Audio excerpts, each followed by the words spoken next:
how to use this HairMD Clinical Hair Repair Shampoo, because you don't use it like a regular shampoo. First things first, you're going to use a smaller amount. You're just going to put maybe like a quarter sized amount in the palm of your hand when you're in the shower. And you're going to want to do this at the very beginning of the shower, and I'll explain why in a second. But go ahead, as soon as you get in the shower, wet your hair and then put this in. And then what you want to do is kind of massage it in, not so much to the hair, but to the scalp area of your head.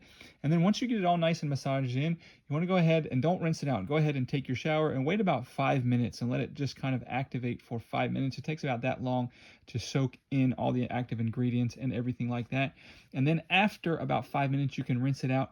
And if you've got time, you can actually do that a second time. You can do a double cycle of this in the shower. Again, put a little bit in your hand, rub it into your head, leave it in for 5 minutes, and then rinse it out.